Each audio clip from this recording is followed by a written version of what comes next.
As I read the newspaper, and I'm reading the newspaper just digitally these days, you can kind of scroll through, and you take a look at the different columns, and you can read the paper as if you're turning each page. Okay, so lately, I have been taking a look at the advice column. I don't know if any of you ever, poke your eye over there and see what people have decided to write to some columnist to get their perspective, to hear their insights, to hear their advice. Now, there are a couple broad categories into which oftentimes these questions appear. Here is one of the main categories that I've noticed, really in reading this last month or so, that appears quite regularly. Centers around this. Somebody who I know is doing something that's either wrong, or that bothers me, or that I think should be addressed, and I don't know if I should say anything. I don't know what I'm supposed to do.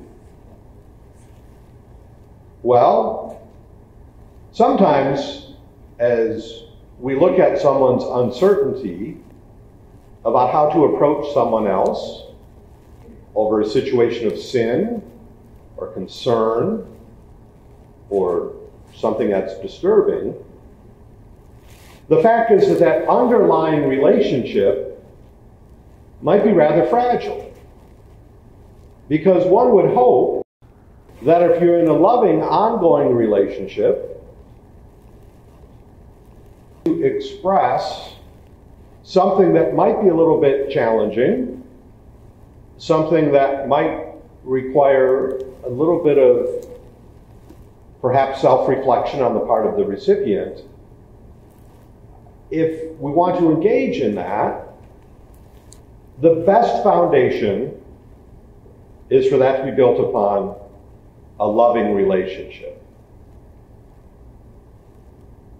Today we have a couple examples of situations that might give us advice or insights about how to address these situations. Now, let's listen to the overall context of what the commandments ask us to do. St. Paul, in his letter to the Romans, sums up all the commandments in this. You shall love your neighbor as yourself. Love does no evil to the neighbor. Hence, love is the fulfillment of the law. So it's with that underlying love for those around us that we can truly fulfill God's plan for our lives. Now, sometimes you hear, and this is in Ephesians, that we're called to speak the truth in love. Speak the truth in love. Now, as others have observed, sometimes if somebody says, I need to speak the truth to you in love, we like to brace ourselves. Because we kind of feel like we're probably going to get more truth than love. The person has set it up and said, I have to speak the truth to you in love. And you're like, oh my gosh, what's happening next? But if that's really true, if we are speaking the truth in love, then God can do great things. And so what we hear in the account that Jesus gives, it's if your brother sins.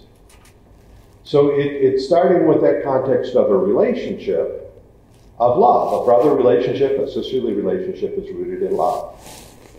And so the pattern then that we hear unfolding is one of going to that individual alone. Go and tell him his fault between you and him alone. That's the first step. So it probably means that the Thanksgiving table with the whole family gathered around is not the best place to suddenly unleash a huge challenge on somebody there. Speak that individual word of concern, correction, love. Because not only do we need to be motivated by love, but really the most effective way for that to be received is for the recipient to know that you love them. To know that you love them. And so then they'll take that word in a more gentle, self-reflective way. Now, a number of years ago, I remember, so I'm the youngest of 4 children. I have 2 older brothers, and my sister is next to me in line. So she's just about 2 years older than me. And I remember, I don't know, it's probably 10, 12 years ago, something. She said, I'd like to have a brother-sister conversation with you. And I kind of thought, what's a brother-sister conversation? What does that mean, We're very close, So we met, and she took that opportunity just to offer a few things for me to reflect upon that were of concern to her. Just wanted to make sure I was okay. But she also offered me a few observations that, I had to, because I know she loves me dearly. I mean, we're very, very close. I was like, well, she's going to tell me, this is somebody who really is looking out for my good. And so I have to listen to those words. And it wasn't even like an act of the will. I mean, I didn't have to sit here and think, I will choose to accept this. It was just, you try to let down your defenses, and you naturally, hopefully, receive that because it's in a loving context. And so that, loving our neighbor as ourselves, that individual relationship between brothers and sisters, that Jesus refers to when he says, if this is what your brother does, here's how you're to act, is a word of guidance and direction for us. I mean, and it's certainly reinforced because there's another element of this. So somebody could say they're loving. And love is this. Love is doing, if you say you love somebody, you're doing what's in their best interest. You're doing what's in their best interest, not your best interest. You don't tell somebody this just because you just kind of got to get it off your mind. There's a place for venting to God and for pouring your heart out. But if you're going to choose to engage somebody in a word of what we call, sometimes use the word fraternal correction, like brotherly correction, sisterly correction. Then your motivation is because you want them to prosper, to live the lives they're intended to live a life that's happy, healthy, and holy. So we have to do some discernment. It could be a personal habit that's irritating, and it could be a major area of sin in somebody's life. And there's a spectrum in that. There's also a time that we could, I'm referring to almost like reining ourselves in a bit when we're ready to unload. There's sometimes that we're almost too timid because we don't want to engage, even though we think it might be in the person's best interest to hear what we have to say. So we're quiet, even though we think it's in the best interest of the person to hear what we have to say. We might be quiet because we're just not confrontational people and don't feel like confrontation. The way you avoid that is to seek yourself in love before you engage in that, and make sure that they know that you love them as you engage. But what we hear in the first reading today is that, Ezekiel, says it's not just the wicked person who may die because of their sins, but if you fail to speak out when that needs to be addressed, then that's on you as well, because you haven't helped this person along the way to amend their ways. So this requires great discernment in prayer. And maybe the Lord is calling to mind somebody in your life right now that you think, maybe there's an area that I really need to either reflect upon whether I need to share a loving word to them that might be challenging for them and for me, but if it's spoken out of love and if I believe it's motivated by the love that God has for me and for them, I will do it. Or some may be on the spectrum of I've been haranguing this person for the last 10 years. It's not doing any good. I'm not doing it out of love. I'm doing it because I'm pretty selfish and I'm just tired of it and I got to vent. So you might be on that spectrum. You kind of got to rein it in. And that's a conversation you have to have between you and God to discern with and with whom you'll discern that. But it's something to be discerned, and what we know above all is that it's rooted in love. if this is true of how we relate within families, within marriages, within our community of direct support and influence, then it's also true, these basic principles, of how we engage in the wider community. And so as Catholic Christians, we know that God has revealed a set of truths to us, and those truths are not always ones that the world wants to hear or receive. We know that we're called to protect the dignity of human life from the womb to the tomb, regardless of the color of one's skin or their country of origin. We promote and defend the dignity of human life.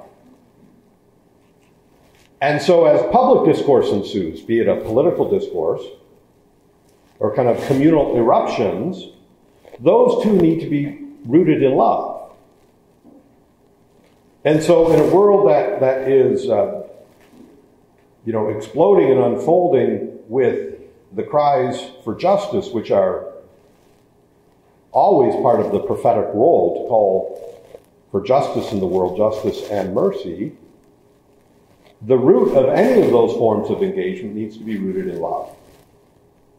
Needs to be rooted in the fact that even the person who is doing something that is harming me and others has a soul, needs to repent, and will be better if they see the error of their ways. It's not just that my life will be better if they stop doing that. It's that their life will be better if they stop doing that. See? And there's a difference there. It's not just saying, here's what I need, and here's how I'll be better if they change their ways. This is a better way for them to live. If they remove the blinders from their eyes, if they realize the value of an innocent child in the womb, if they realize the value of our brothers and sisters regardless of the color of their skin, that's a better way for them to live. It's a better way for them to be. And so the Lord gives us promptings at times to engage, and we do so rooted in the love of God.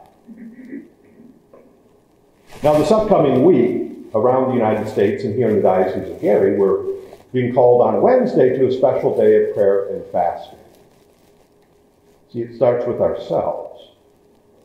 Wednesday is the feast of St. Peter Claver. St. Peter Claver was a Jesuit priest who, in the 17th century, ministered to slaves as they were coming off of the slave ships in Colombia. And so he's the patron saint of interracial justice and also of African Americans. And so the church is being called on Wednesday to pray and fast and reflect on our own hearts. To offer up, as we always do, acts of reparation to the Sacred Heart of Jesus, offering up moments of prayer, being able to attend Mass if we can, praying quietly, and in a personal way saying, Lord, yes, I may be called to engage the wider community, but I need to engage my heart with you first.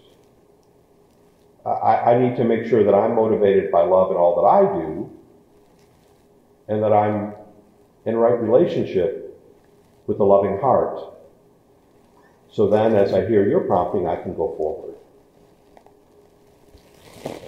Christian life is a beautiful way to live. These principles that we hear today, I'll tell you, they're better than any advice column.